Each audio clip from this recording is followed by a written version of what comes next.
yeah, we're carrying everything, but where do we have the space to just offload the things we need to offload? We don't always need our problems to be fixed. Oftentimes we just need to be heard. But greetings and welcome to another episode of Naturally You Radio. My name is Leah Sam, the Naturally You coach, and today on Naturally You Radio, I am joined by a lady who is lovely and who I love and who I've known for a very long time. And we actually recorded a whole podcast. I'm not even sure where it is right now, but we recorded a whole podcast previously. And but I think we've both grown a lot since we recorded it. So I think now is a really good time for us to reconnect and for me to introduce you to her work. So welcome to our podcast, Na. Could you introduce yourself to our ladies, let everybody know who you are, what you do, and then we can take it from there. Okay, wonderful. Thank you, Leah. First and foremost, thank you for having me back. It's lovely to reconnect with you after all the time. So officially, I am Na Amerley Asante-Armar. Some of you who've walked with me for a long time would remember my first name is Angela, but I've relocated to Ghana since 2020. So I'm using my Ghanaian name, which is Na or Na Amerley. I am a divorced mother of two sons, aged 14 and 11. I am an employment lawyer by profession. So I've specialized in employment law for over 20 years or so. But now what I do is I assist UK employees online to navigate employment disputes with their employers. So I literally help them work out how do they go through the tribunal process. So that's how I'm using that aspect. The other aspect of me and my business is as an intuitive life coach, primarily for Black women, mothers, because I'm a mother as well, but I deal with women who are not mothers as well. And out of that business, I have some other platforms where I just really help women, especially women in our community, improve their emotional well-being, as well as trying to redefine or identify their goals for life and how they're moving forward with those things. So that's the whistle stop tour. Thank you. Before we get started, actually, initially, just because I know people kind of start the Googling process right now, how can people find you and the work that you do? Okay, so you can either find me on Instagram at Na Amerley for President, another goal that I'm working towards to become the president of Ghana, but Na Amerley for President, or even we'll get into that, at Black Women Venting Room on Instagram. That's the easiest way to connect with me and see a bit about what I do. Thank you. So it's the Black Women Venting bit that, as well as everything else, but that's the bit that I wanted to focus on because, again, the goal of the podcast is for me to highlight as many Black women and experts and teachers that I know in my network and beyond who can support the Black women that are in our Naturally You community to understand why their health is where it is and to, access the tools and the support and the guidance that they can use to promote their own health. And I have seen the work that you do as the space that you've created on venting. Now, honestly, I don't really have a positive. I think personally, I know the benefit of venting, but I think that name is triggering for some people. And I have heard people say that there's no point in venting. Venting isn't good. I'm not going to sit there and just listen to someone vent. Venting isn't productive. Venting isn't good for you. Venting is just focusing on negativity. And I've never actually seen it like that. I've always seen it as like a vent on any piece of machinery is the opening that releases the pressure so that the pressure doesn't build up and cause damage. So when we vent, and especially as Black women who are, told to keep, who are told we're too loud and we're too aggressive and all these kind of things, having a safe space, a safe, non-judgmental space to be able to release the anger, the frustration, the disappointment, and all those kind of things, and it lands somewhere safe, I think is an amazing idea. So for those who don't think it's a good idea, and for those who, who I've spoken to that feel like venting is just like negative and I don't want to hear someone vent, can you share why you started the venting space and your ideas and also what you found, people have how people have benefited from the space that you've created? Sure, I'd be glad to. So me getting to in that space all stemmed from a post a sister made about basically the narrative of the strong Black woman. And so following that, we had a conversation about, we're carrying everything, but where do we have the space to just offload the things we need to offload? We don't always need our problems to be fixed. Oftentimes, we just need to be heard. But a lot of the experiences that I've not had so much, but sisters have, Black women have, is that you share something very personal with somebody, and then unbeknown to you, somewhere down the line, someone will come back and slap you in the face with it. And like that was not the whole point, of sharing. So it kind of turned into a personal thing for me, where as naturally, for some reason, my coping mechanism is that I sit on certain emotions. Like it takes me a while for me to figure out that I'm angry. So when you don't know me and I'm not in a good space, you will feel my passive aggression. And I've had to work through that because it really is not pleasant for other people. So the venting, I love how you described it. Like I get the whole vent, like to release, but I love how you describe that. Not many people describe it like that. But yeah, a vent, something through which something must pass. And so oftentimes people will think that the venting is negative because they assimilate or they take venting for ranting, which you can just get like having a rant, like you're just being angry, you're just being aggressive, you're complaining. What's the point? That thing, what's the point? The point is, the whole point of having this space is for us to honor our feelings and emotions, which are valid, so that they can move on and we can get on with the rest of our lives, like do other things. So it is acknowledging that our emotions make us human. They all have a purpose. They actually come to give us information, when we're ready to receive them. It's like, if you're angry, you didn't just wake up and decide to be angry. Somebody has crossed a boundary somewhere. Yeah. What is that? They'll say that under anger, there's something, as there's something underneath anger.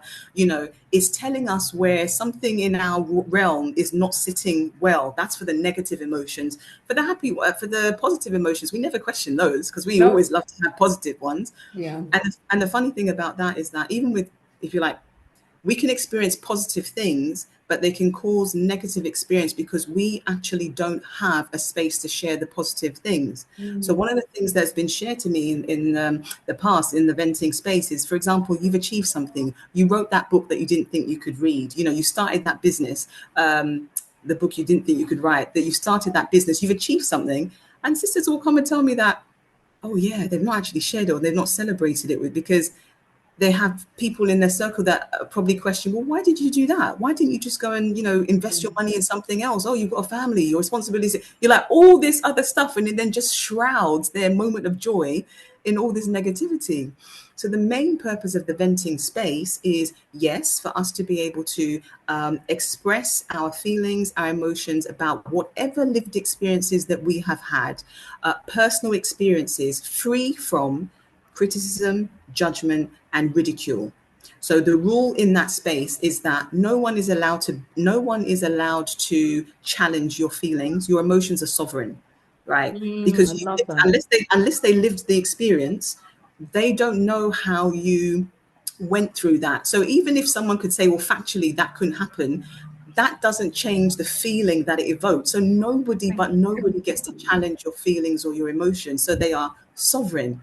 And so nobody's allowed to say you should or should not feel, because like I said, they're not.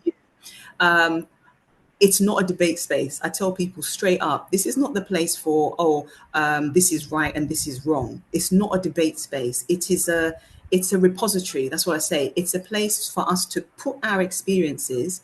And what that is doing, and is beautifully done for us as sisters in that space, is it is teaching us to listen to each other without criticizing each other. Even if a woman has had an experience that you could never even fathom, like ever having. You just like, oh wow, I didn't even know that that existed. So you can just take that on, and because you're not the judge or the arbiter. We can just receive that. We don't have to do anything with it, but it really expands our, if you like, our database of who we are as sisters, wherever we are in the world, you know? So doing that, the whole point of dealing with the emotional and boosting our emotional well-being is that that has a positive impact on our physical well-being, which I know that you all know, but for the listeners, it's like, I often say when we have a physical ailment or something, that is the body's last resort of trying to tell us that, nah, it's something you're not dealing with. Now, can you now listen to me? Because I've Yeah. tried spiritual, I've tried the mental, Yeah. I've tried the emotional, you know, Yeah. so we want to deal with the emotional to clear space so it doesn't turn into some long-term chronic condition. So that's what we're trying to do.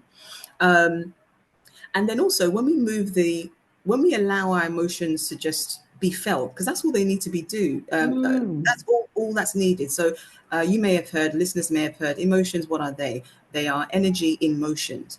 Energy has to move. Stagnant energy is not good. I don't know anywhere where stagnant energy is good. It is not good. It is stuck. And then when it's stuck, it causes havoc. Yeah. So our emotions, they just have to be felt. So when you're angry, you know, there's different ways, we can get onto that later, different ways in which we can deal with our anger on an emotional level, on a physical level, on a mental level, on a spiritual level. But once we deal with the emotional, guess what? We get clarity of mind. So you can just have a think about the last time you had a dilemma that maybe you were really annoyed or really upset or whatever, and then you either had a good cry or someone spoke to you about it, and you're like, that's what I need to do. So that's kind of what it has provided, you know, for sisters. And even the benefits have surprised me, because how it is that not everybody has to speak in that space. You can come every now and again, you can just listen. And I was shocked to find out, because I always ask them, okay, what are your takeaways, whatever. I was shocked to find out the relief that sisters were feeling when they hadn't even shared anything. Like they listen to what's going on, and then they feel lighter. So that was like even an unintended, you know, consequence that I didn't even know was happening. But I think it's because a sister will share something and another sister maybe not courageous enough or want to speak, but the other sister is speaking her story. It's like, wow, how is it that this person in this part of this world I've never traveled to, it's like she's telling my life, you know, and then they tell it and then they hear the responses for sisters, which is, you know, supportive, you know, and so we get rehumanized in that space. Think of all the spaces that we're in, that we're told that Wow. we're too much, we're too angry, we're Yep. too. And in this space, you can just be you. You know, you're allowed to be frail. You're allowed to be, and we don't have to necessarily rebrand, you know, what is it? Vulnerability as strength. If we want to feel frail, you can feel frail. We're allowed to be human. We're allowed to have our, you know, feel that our energy is low right now and you need your sisters to pick you up. So it allows us to feel that we are wherever we are, because the other common factor is that I tend to have women in these spaces who are kind of leading their own communities outside. So they are the torchbearers for something. And usually when you are the one that's leading, where is your support? So you come here and it's like, right here, I don't have to carry all those other people. I can just be me. I can get support that I need, and I'm not alone. Wow. You are doing, I don't believe in God, but you're doing God's work, sis, honestly. You're doing the ancestors' work. Do you know what I mean? That's so. What would you say as an intuitive life coach? Because I understand you facilitate this, but in your own right, you do coaching as well. And everything you've just expressed is amazing. What would you say would be the long-term impact of someone who either shuts down their own emotions because they don't get this chance to release, or their emotions get shut down? So their emotions keep on getting denied. Like, you know, they're vulnerable with someone and then someone pushes that vulnerability back to them, or they're open and honest with someone and someone, you know, tells them they shouldn't feel that way. But, you know, I felt attacked when you said that, but I didn't mean to. Well, why do you feel that? I wasn't attacking you.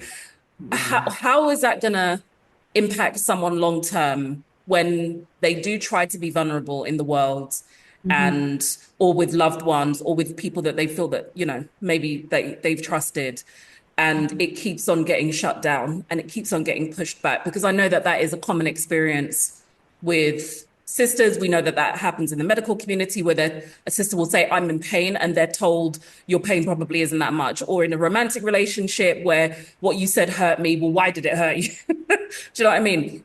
Even in a parent-child relationship where you're trying to express something to a child, or you're trying to express something to your parent and they're telling you you shouldn't feel like that.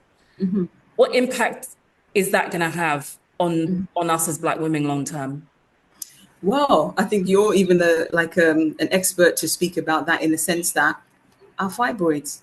How many of our sisters went to the doctors, as girls, young women or whatever, and told them, and not just fibroids, any of our womb issues, and told them about the pain, and they were gaslit. The stories I have heard, it's like, oh, you just have to live with this for the rest of your life. And, oh, you just take this, or, have a baby, or, take these painkillers. And the thing is, we know that obviously if you catch something early, it doesn't have to turn into a whole big thing. But if you leave it there to fester, obviously then it's going to turn into something that either becomes wholly unmanageable. It's going to cost you more time. It's going to cost you more money. It's going to take you more energy. And it's just heartbreaking to see the number of sisters with all these womb issues all over the place. And when you hear where the thing started, you just think, oh my word, nobody listened to them. So in the simple sense, it will show out in chronic health conditions, and we'll go around the houses, not because we're unintelligent, but the information that we need, thankfully, more of it is becoming available because of kind of the work that you do and sisters in that space are doing. But it's not always straightforward. So you try and address all these different things. But when it's like that, you're starting on a back foot.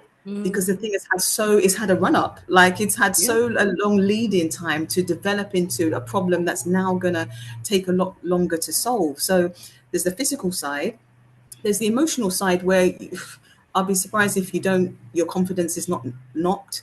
You don't, your self-esteem doesn't just completely tank, and you have trouble trusting yourself, let alone anybody else.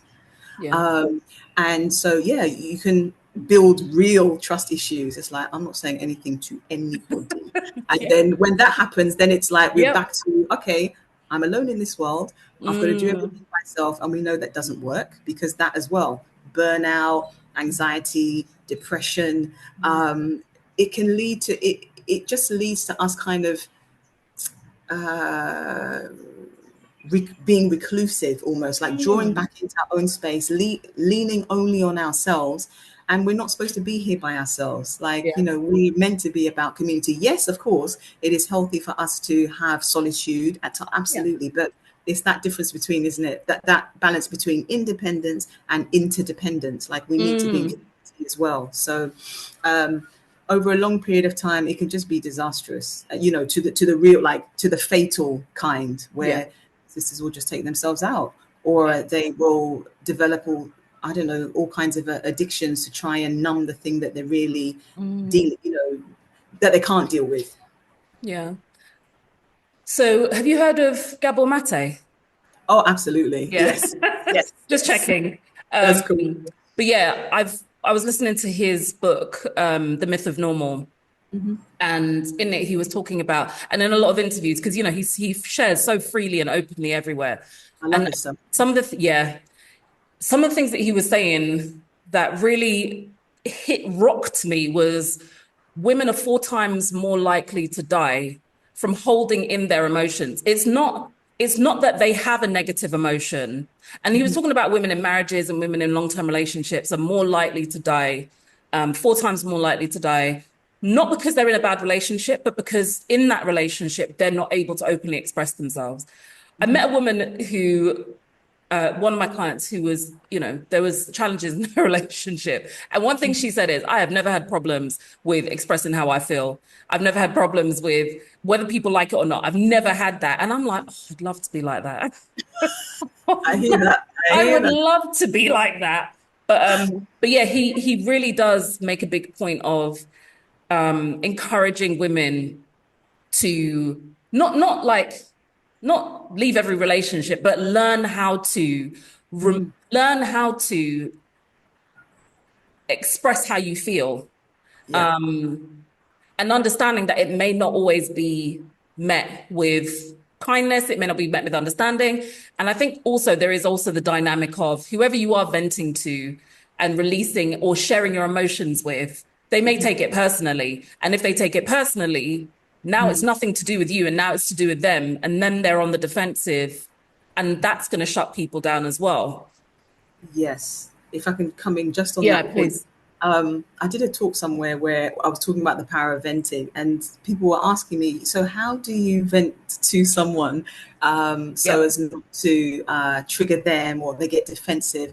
And I said, ideally, you don't vent to the person who is the subject of the reason why you're feeling that. You don't vent to them, because it's almost impossible unless they're very well traveled on their journey for them not to take it Mhm. personally. So you need an out, you need a different space where you just get out all the nasty stuff. When I say the nasty stuff, like it is important that we allow ourselves to be human. There are some things that it can be a struggle, because when you've learned something, sometimes we use that to beat ourselves over the mind, Yeah. over the head. So for Yeah. example, negative self-talk and what have you. But for me, there's a way to do negative self-talk where you don't say I am, you don't identify the thing, but you can say, for example, I feel. And Mm, but you need to have a space where freely, whether on paper, mm. whether I'll just say that now, whether what I do is I have my close people where we have this accord, we have this agreement where every now and again, if I need to vent, I'm going to send you a voice clip. I will let you know if I need a response, or I'll let you know if I need a suggestion or something. So I have friends that they'll leave me a clip and I'm like, I'm just venting. And I always want to make it clear. It's like, do you need me to say anything? Because sometimes they won't, if depending how they're Right. feeling, they might not remember to say that. But like, do you need a response, or do you just want me to Mm. hear? Do you just want me to hear you? Because Yeah. sometimes it just needs to be, oh, I hear you, I feel you. That's it. Like that's all we Yeah. need. Yeah. So from that perspective, it's like, don't vent to the person. Don't the number one, the first person that you vent to should not be the person who is involved in the reason why you feel the way you feel.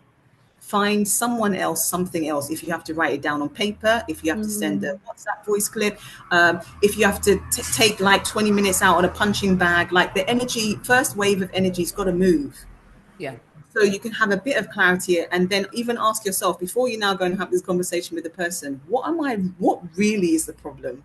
Because you know that thing they say that, for example, if you're talking in relationships where it's really the straw that broke the camel back. Oh, he keeps leaving his socks, dirty socks all over the place. It's like, Yeah. that's not the issue. It's Yeah. Yeah. really, Yeah. this has been 10 years of me feeling disrespected and unappreciated for all my hard work, that kind of thing. So what Mhm. really is the issue?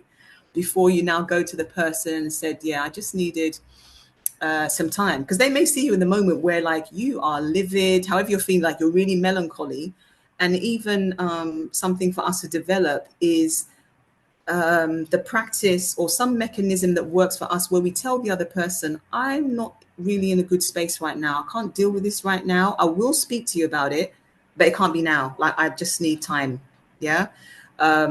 Because even that, because I've been in the situation before I learned all this stuff where if things are overwhelming to me, I'll just walk away. And obviously that will annoy my partner.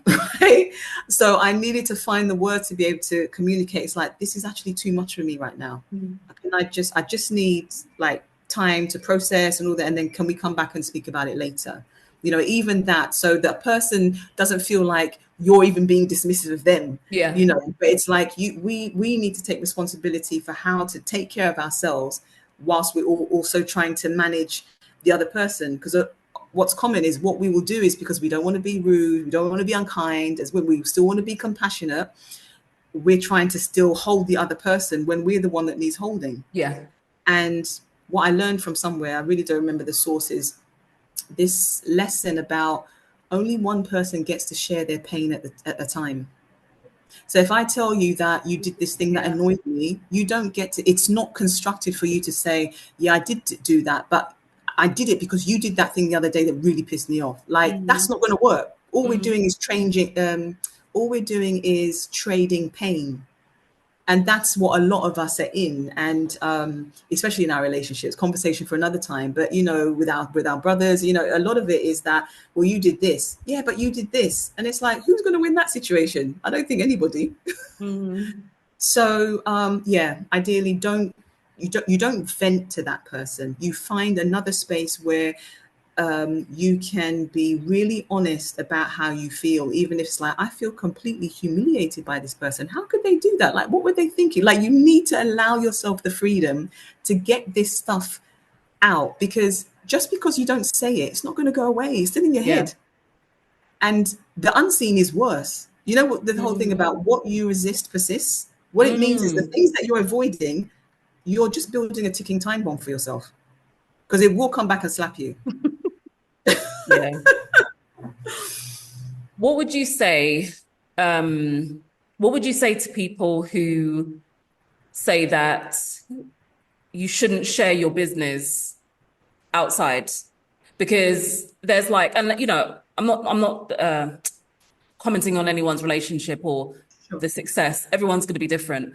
But there's a meme, and it's a famous couple, and it said the reason they've been together so long is because they don't let everyone into their business. And I'm like, I know women who have literally lost their lives because they were in such a bad situation that they felt they couldn't tell anyone about because they didn't want to, upset even parent-child relationships, to be honest, where when someone doesn't speak up and they do let other people into their business, sorry, yeah, when people don't speak up and nobody else knows about what's going on, that is life-threatening to them. But then you do have it definitely in the Black community, this idea of don't tell everyone our business. And thankfully it is losing its grip, but I know it is still there. I know it's still there. And it can be, I feel like one of the things that causes a lot of pressure on women to not express how they feel for the danger of it making someone else look bad or feel bad. What advice would you give to women who are still in that space where they are being told, don't tell everyone your business. If we let people into our business, that's what's going to cause problems for us. What I would ask people to think about is, what is the if we're talking about we can't hold things in, where is it going to go? It has to go somewhere, right? It like literally it has to go somewhere. So yes, I know that, okay, in the community it can be frowned upon because, quite frankly, people don't want to be embarrassed or ashamed. Like I said, there are genuinely people who will use these things against you, but that is not the reason not to say anything to anyone. It means we must be very discerning about who we tell something to. And in this modern day and age, that meme, to me, I don't know where it came from, but instantly it just takes me to a place back when, like when our parents, I mean, I know we still have some of them that are still together 50, 60 years, but to me, that's far, far, far, far gone. We're not living in those times now. And I'm not saying I'm all for longevity of our relationships, but we must also adapt. We must also deal with the reality that we are living in. So those things, they may need to look different. They may need to look different. One of the things that I think to a certain extent maybe we've lost with our modern way of living is actually that our sisterhoods have broken down, Yeah. because if we go into either long-term relationships or marriage, the usual expectation is that your circle becomes smaller.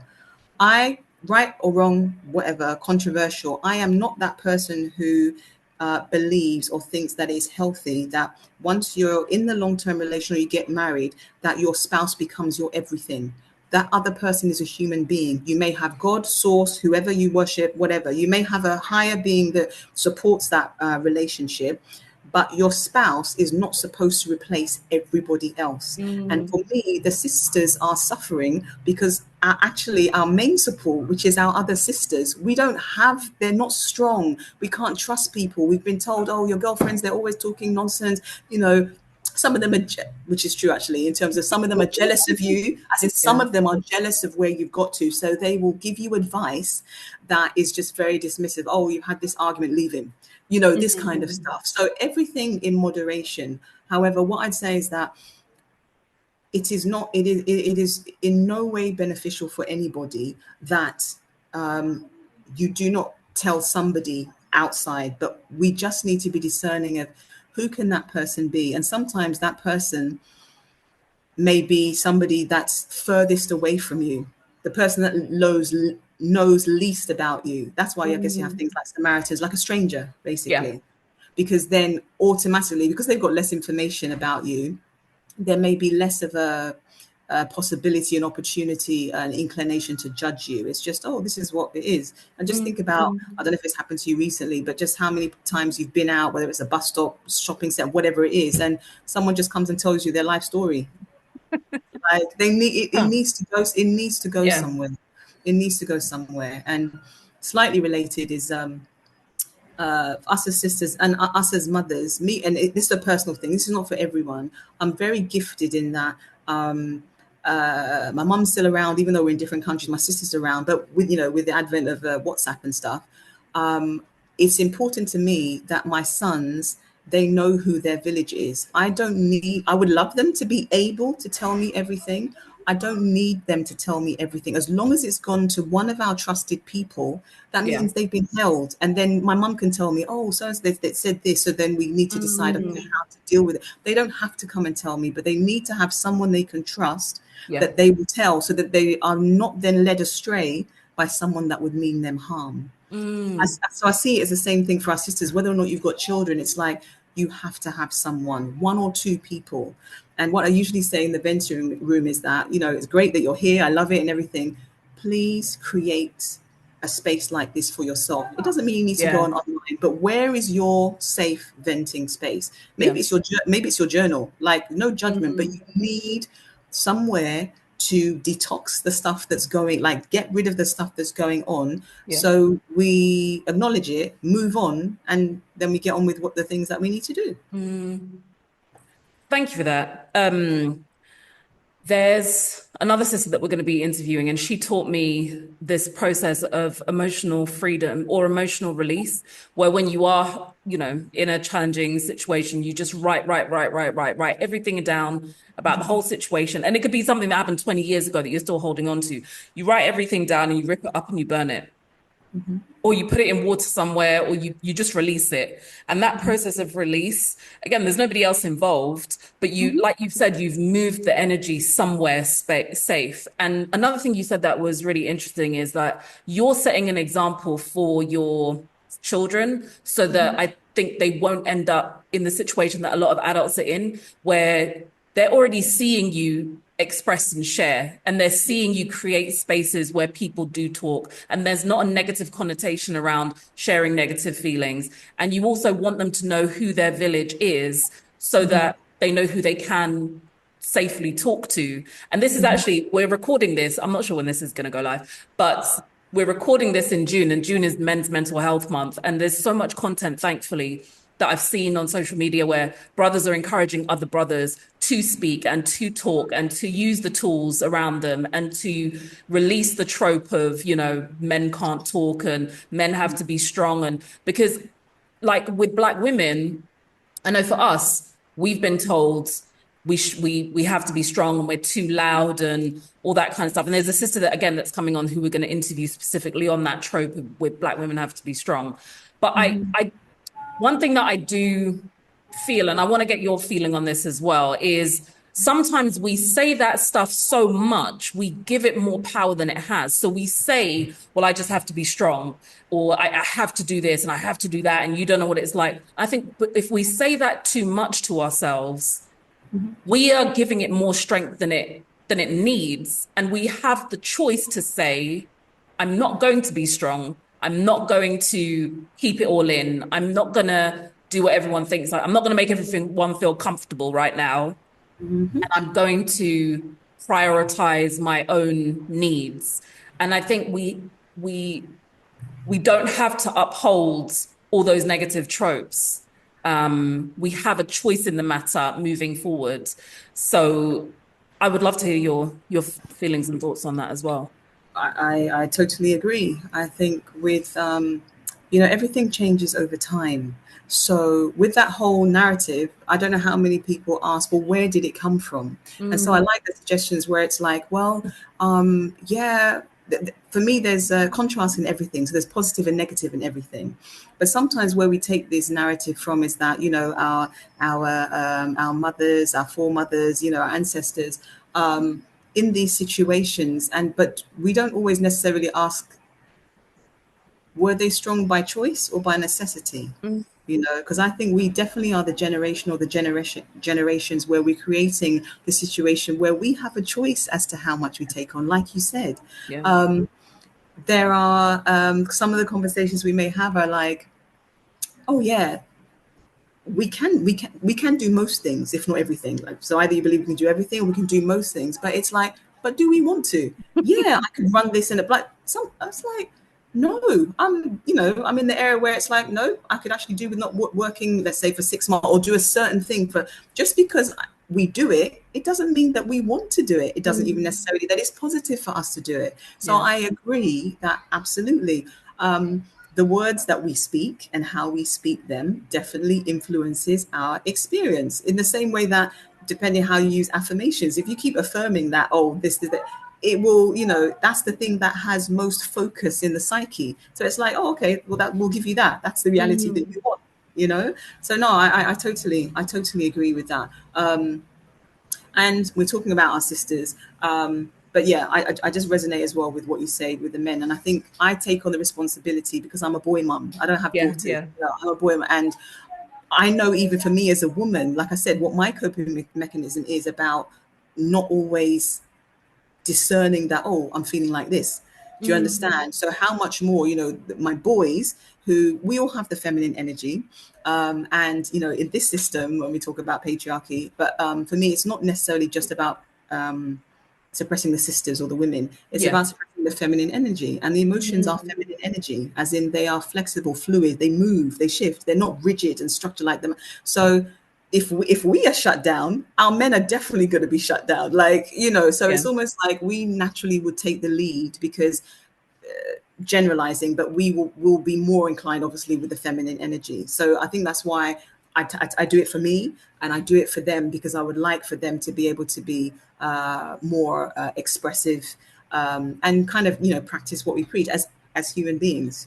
But for the sisters, yeah, we we have become used to things being a certain way, and no one's going to change it for us. We have to change it for ourselves, like one sister at a time, so we just try our best to do that. Thank you. So, I mean, I do think it's useful to just discuss the dynamic between black men and black women, or the black male and the black female, whether that's you and your sons, or me and my brother, or me and my father, or like romantic relationships. Because, not to say that every black woman listening to this is in a relationship with a black man, Sure. but you may have sons, you may have brothers, you may have uncles, and because they are close to us, I think it's worth just kind of maybe discussing knowing how to navigate the dynamic between black men and black women, and having that understanding of or how can we nurture an understanding of each other so we don't put more pressure on our relationships than need be. So I like what you said about kind of knowing who to share your challenges with. And I think I think there's a not negative, I think there's an expectation that's put on us as black women to have to carry everything, which is unfair. And I think what would maybe be beneficial, and I'd love to hear your thoughts on this, but what might be beneficial is just for black women to kind of manage their expectations of what they feel the men around them can handle, because that can be a source of trauma if you expect someone who is in a negative situation, or who maybe isn't even, doesn't even like you that much, maybe, or it doesn't feel the same way for you as you do for them. When Yeah. you put your trust in them and share with them and open up to them, and then get shut down by them, that can be why you feel you have to close off, and that can be the trigger of you not being able to open up.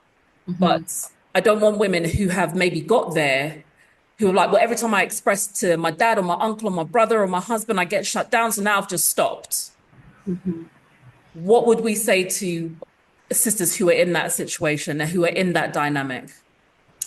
So that's really tricky because I think, I also have a black men venting room, but it's different because the men get to vent to us as the sympathetic feminine ear. So it's not just all men. And what I would say, which may be controversial, is actually I've done that for about a year now. And I'm increasingly surprised that the more I hear them speak to us, a lot of them are complaining about or venting about the same thing that we sisters are venting about. So what that tells me is what I was saying to you before is that I didn't say it like this, but everybody's carrying pain, and we're trying to do this thing about comparing whose pain is worse. And Yeah. it's not helped by social media, who are Mm. very categorically, oh, women are this and men are this. I can't stand those things. Like, Yeah. I'm just Yeah. like, okay. My question when those things comes up is, okay, let's play devil's advocate. You show me something and says, oh, women, I think the last one I saw, someone had raised a question about, oh, us wearing wigs and makeup and all of this thing. I'm like, okay, so if I accept that all women are like this, and it means that we're doing all those things because we've lost our confidence and what have you, to know that, how does that help you as a black man? Yeah. Because you see, that's why I can't do this right and wrong thing, because it doesn't actually work. Some people say it's like you can either be right or you could be happy. Yeah. So what actually are you focused on, right? So for our Yeah. sisters in that space, it can be, it's even, I feel bad to a certain extent because it's almost like still asking you to try and shoulder certain things. But the Yeah. reason why, me personally, I feel more of a responsibility, because quite frankly, I think and I'm generalizing, but depending on the work that we've done, I feel we actually have more capacity for that if we've really leaned into the feminine energy. And for those of us who are going to the right places, we're going to the places who are able to hold this part of us, so then we can now go and hold the men. Because in that sense, I think they're behind us. If we in a system where, let's just say that, oh, all the women are suppressed of whatever color, blah, blah, but they're all suppressed. So then any marginalized group, we're gonna have to start doing our work, right? Isn't it? To speak up, to speak out. So we've started at that work because we've been feeling that slight for a long time. They're just coming to it now where it's like, yeah, like feminine is rising. You lot need to, kind of get with the program. So I can have empathy for that because they're starting later.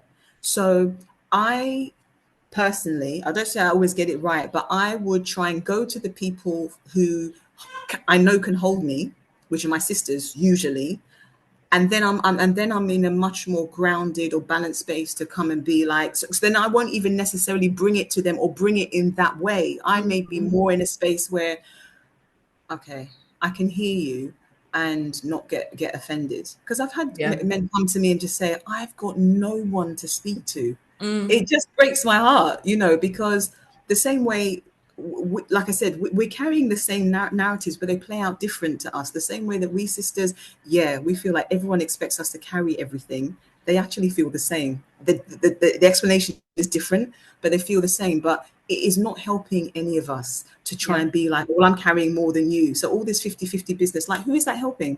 Who is that helping? Do you see what I mean? So Yeah. it's tough, sisters, it's tough. But really try and find.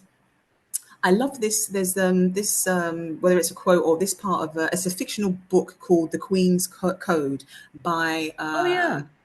by Alison Armstrong. Alison A. Armstrong. It's fictional, but I love how much it deals with this dynamic between men and women. But Mm. there's a part in it where she says something like, to ask somebody to do something you know that they cannot do is cruel.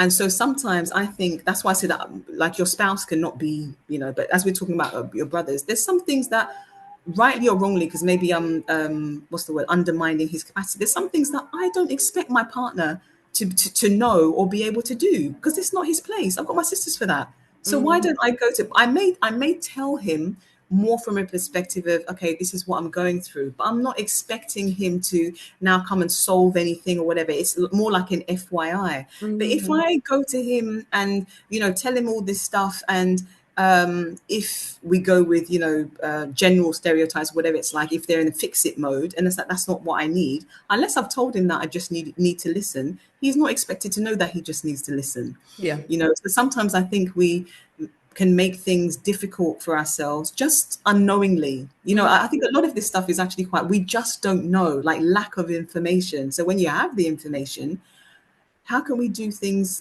differently? And where are we trying to get to? Like I said, right or happy?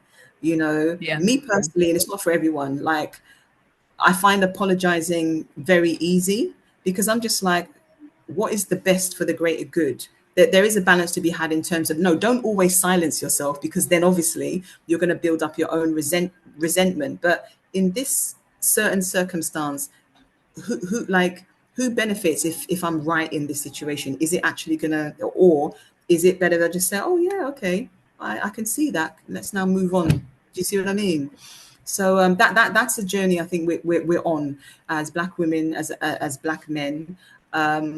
I'm so happy to see more of, like I said, the Black men creating those spaces for themselves. But the one thing I said is that the same way, because women have done, for me, they've been doing the work longer, and now we are actually, I think, starting or being able to hold them. I said that we sisters, we actually also need, like I said to someone the other day, I'd love someone to do a Black women venting room, but the men are the facilitators, because we need like that father figure, like we need that as well. Yeah. I said, so everybody and their intersection, the sisters need to be together by themselves. The brothers need to be together by themselves. Sisters need to listen to our brothers. Brothers need to listen to our sisters. That's how then we have healthy community. Like we need all those intersections. Yeah. It's interesting. There was a guy, he was a white guy actually, and he said that he feels he's living the American dream because he's got a beautiful wife, two beautiful children, they've got a lovely house in the country, he's got a good job, they spend loads of time together, but he doesn't feel fulfilled.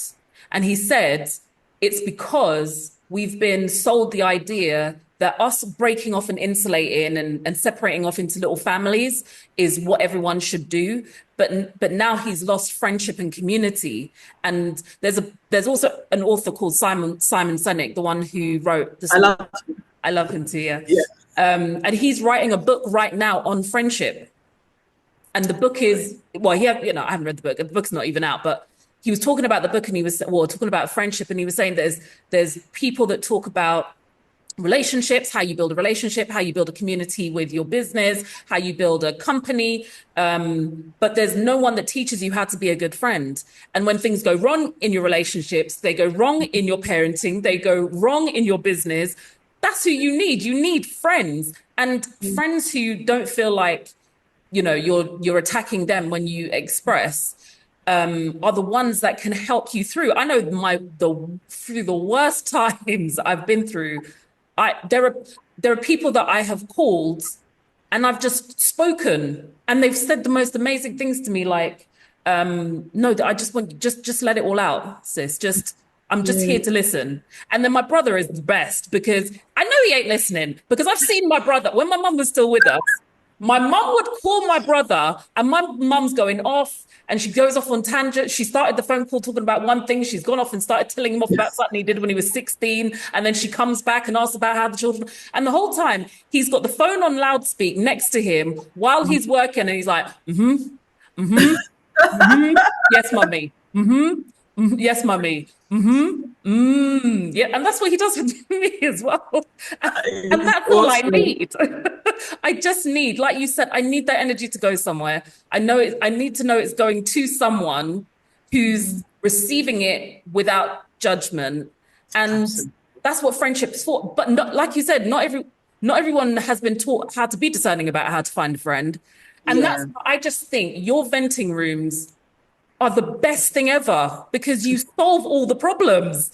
You not only do you solve all the problems, but you also encourage us to create a new paradigm in how we function in relationships and in life, and the relationships we have with everyone and in life, where it's, like you said, there's more to your healing than you just sharing with the person that hurt you. You have to do the self work. You have to write things down sometimes. You have to vent onto a voice note. You can come to our safe space. No one can judge you in this space. Then you can go and deal with the challenge. Once you've allowed everything to come out, then you can re-ascertain, what was I actually angry about? Am I still angry about it now?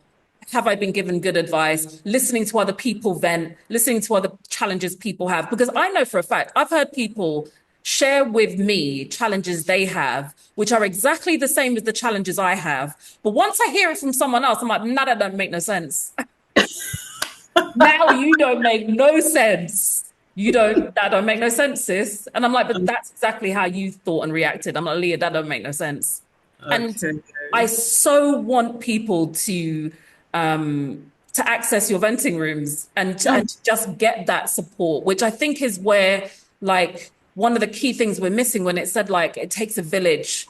A lot of us have lost that village, and you've created a space that's like international. I was on your venting room yesterday, and I was listening to a brother so openly and vulnerably share his challenges in parenting, ask for advice on them.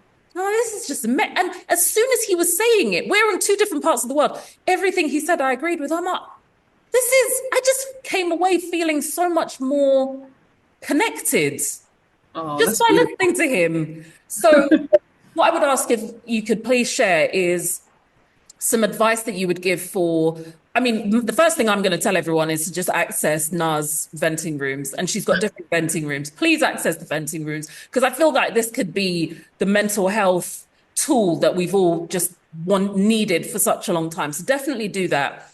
Can you give some advice to sisters who are listening, who can resonate with anything that we've been saying, some tools that they can use in their life now, or some advice you can give them so that they can improve their mental and emotional health with the kind of things that you do?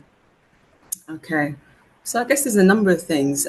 Some of you may not feel that you have community, but what we were talking about earlier, about if you can find, even if it's one person that you consider your venting space, or the person that's not going to use something against you, but you talk to them and say, listen, I'm going to try this thing now where sometimes I just need to offload things, whether you speak in person or just the voice clip thing, because that the person doesn't even have to be at the other end at that time, but you know that you can leave a voice clip, say whatever you need to say, and then you tell them, I don't need a response. Or sometimes what I do with my friends is like, tell me what's obvious to you. Like, is there anything that I'm not seeing in this thing? Because if I'm in a learning space, I will ask that. So yeah, who is your person or your two people? So create like your own little space. I would say the things that we take for granted. So when people talk about self-care, we know it's become, almost fad-ish, but literally, the example that you gave, Leah, of the guy that moved away and he got married and he lost fulfillment. The thing that we often lose is our individuality. That happened to me. It's like, yeah, wife, mom, lawyer, blah, blah, blah, blah. Nah, like, you lose who are you? And remember, you only have all these other things because there's a you in the first place. So you must carve out time. When I say time, I'm talking like 5 minutes. If your thing is Yeah. singing, I like to go on Smule karaoke. So sometimes I'll just put on the thing and I'll just be singing or whatever. And, the resonance lifts you up. Whatever's your thing, 5 minutes, even if it's a walk, punch, whatever is, if it's physical, maybe you're a Sudoku person, like find that time, something little every day. Like if it's 2 minutes to hum your favorite song, find something. And we're doing that and telling ourselves this is as important as me feeding myself today. Like physical food, we need to feed ourselves the spiritual food, like the thing that makes us feel like us. So that's a must. It's not a nice to have. Find that thing. 5 minutes, 10 minutes, and don't try and go off on one and be like, yeah, I need to dedicate an hour. And then you find out that you never have the hour. Like, start small. This week, today it's 2 minutes. Tomorrow it's 5 minutes. The next day, maybe it's 10 minutes. Just find your thing. And then some of it is about allowing yourself to be human. Like I said, for those of you who are seeking to learn, grow, evolve, what we can do sometimes is that I've learned all this stuff. And then what we do is we kind of almost put ourselves up on a pedestal, like I should know better than this. I should blah, blah, blah. We're still on the journey. Yeah. We still have ego. We still have wounds. So it's like, that actually was not cool. All right. I have to eat some humble pie. If there's apologies to be made, whatever, I'm human. Okay, I've seen that, right? Maybe next time I'll spot it quicker. Like, allow yourself to be human as long as you're still looking to grow and evolve. But we're going to mess up. We tell our children the same thing. We're going to mess up. Allow yourself to be human. And if you really want to go there, it's like when the emotions come, when you have time, you can be your best interrogator. Like, what was all that about? Like, just sit with it. It's like, I was so annoyed. What was I actually annoyed about? Ask yourself questions. You might be surprised by your own answers. Yeah. Yeah. If you could leave because we're going to be coming to the end of our wonderful discussion now. Thank you for your time today, sis. If you could leave our sisters with a message, what would that be?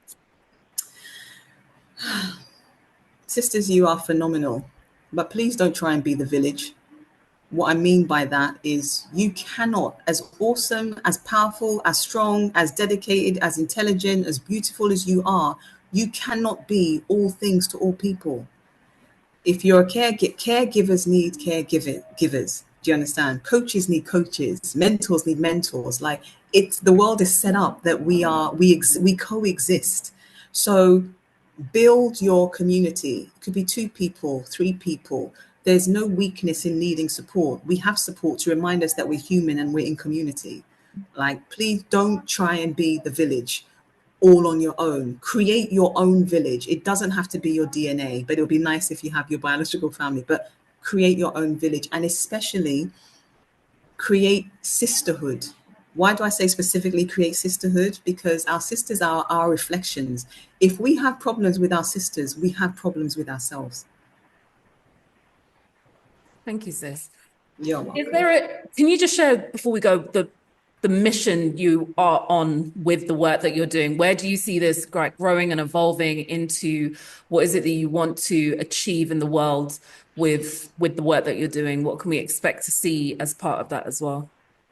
I simply want to help with the work that's being done to rebalance the energy in the world. Literally, it's that. Once we rebalance the feminine energy with our masculine energy, that's, I guess, on the mental, the spiritual plane. But why do I say that? Because again, lots of people are hurt, lots of people are hurting, but the time is moving. We can see that. And so what I really want is everybody, the ideal is for everyone to feel fully expressed in who they are without harming anyone. Wow. So whatever I can do to assist you to be the human being and the spiritual being that you have come here to be, I'm here for it, and I'll connect with and relate to other people who are just seeking to uplift everyone. Because as I say, it's like, we rise together. My sister does well, I do well. My boys do well, I do well. They would say maybe me first. But the point is, it's like, what do they say? It's like teaching is like twice learning. So if I serve this person, I'm serving myself. Like we're serving other people, we're always serving ourselves, but from a holistic, point of view. Yeah. Thank you, sis. So again, I just think everyone needs to join or just try out, just experience if you don't already have that. And thankfully, I know a lot of women do already have that. And maybe just hearing this is going to help them to reactivate it and, re-engage in the sisterhood that they already have. But can you let people know how they can find you, how they can find your coaching services, how they can join one of the circles? And again, we are a Black women's podcast, but we did, acknowledging also that if you are in a loving relationship, or you have with a Black man, and if you have children, if you have a husband, and their mental health is very important to you, because, a lot of Black women are empathetic, and if their significant other or the men in their life are out of balance and they need support and they want to help them, and you also know you're not the best person to help them, you can direct them to the male groups. And again, a lot of us that are listening are parents. So the parenting venting groups, which I think was so wonderful to be part of, even though it was for a very short time. Can you please let everyone know how they can participate in all of that? Thank you so much. So the easiest thing on Instagram, the handles are Black Women Venting Room, not women's, Black Women Venting Room, because on Instagram there's also Black Women Venting, which is something else. But at Black Women Venting Room, at Black Men Venting Room, at Black Parents Venting Room. So that's how you can find them on Instagram, and you can. It basically gives you the flyers of previous sessions that we've had, and in the bio you'll find the form to join the WhatsApp group. Come in, join the WhatsApp group, attend a session. If it's not for you, you can leave. We are very key, and when I say we, because I created them, but I never hold space by myself. So in the Black Women Venture Room, we are 4 facilitators. In the men venture room, we're 3 facilitators, and then in the parents venting room, we're about 5 facilitators. And it's not a hierarchy. What I say is that the venting room is as much for the facilitators as it is for everyone that comes in. So we're community, we're circle in those things. So that's where you can find on Instagram. My for my coaching services, it's a bit.ly. It's like bit.ly or bit.ly / and then it's rediscover yourself mum. So that one's targeted at rediscover yourself mum. But I think you can actually find that link at my Amerley for President Instagram handle. But thank you so much for asking. And what I tend to say is whatever we're doing in those rooms, it's a microcosm of what's happening in the world. Yeah. So everyone, and the times are not going to be convenient for everyone. So I'm so glad you said that if even hearing this, sisters will re-engage in their spaces, create the spaces, elevate this, because the more work that we do in our separate spaces, collectively, it's going to help all of us. Yeah. Okay, so we're gonna before we finish, we have to touch on Amerley for president. Please. Okay. How do I do this briefly? So Amerley for president is one of the reasons that I've relocated to Ghana. So I'm a UK-born Ghanaian, born to Ghanaian mother and late father. And I've always had this affinity with Ghana. Like I was here in my toddler years, but then I didn't come back until my 20. When I started, let's say my self-development journey, when I got to like my lowest point, I started getting like visions about, I want to do something in Africa. I want to do something in Ghana. What am I going to do? And then I literally got a call from someone to say, they're working, campaigning for women. I should come home to my sister. I should come to Ghana and run to lead the country. Oh, yes, exactly. However, because I had literally had these visions, like I literally had one where it's like all my ancestors, all the matriarchs on my mother's side, they were like, we're all together. I just said that I've got no idea how this is supposed to work, but I'll do it, and it intersected beautifully with the fact that, my boys were at an age, it's fantastic. Let them come back, immerse in their heritage. And the other conversation about, how raising, I don't know, healthy Black men in London or the UK, whatever. So it felt that bit. And then my partner is born and bred in Ghana as well. So it's like all these different things, all roads were leading to Ghana.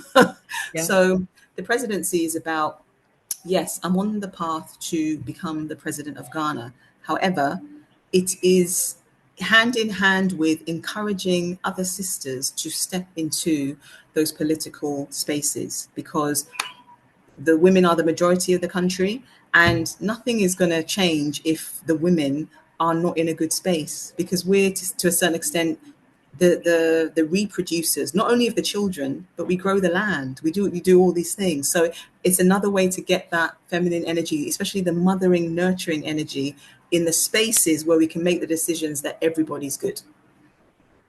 I love that so much. I've just seen your page, Amerley Asante-Armar, Amerley for president. I'm going to share all your links on the show notes. Thank you so much for being with us here today. Can you just share any final words before we wrap up, Bab? It's just really lovely to be back with speaking to you, Leah. I always love our conversations. They're all very insightful. And I just encourage everyone. There's so much information in the world. There is so much information in the world. Let's encourage ourselves to pay attention to what is really going to benefit us in our, I guess, in our little individual families, us as community. And what I mean by that is, let's try and be a bit less quick to bite at the, oh, all the women are this, all the men are this, all the black people like this. It's like, let's stop thinking about what's right and wrong. What serves us? What serves our highest and best in you in your everyday life? What serves your highest and best? And if you are the, let's say, the main provider in whatever form provision takes for you, serving your highest and best is going to serve everybody who is around you. So do that. Thank you. Thank you so much, sis. Thank you everyone for being here and coming to the end of another episode of Naturally You Radio. I look forward to bringing another amazing guest to the show next week. Have a wonderful week. Take care and stay healthy.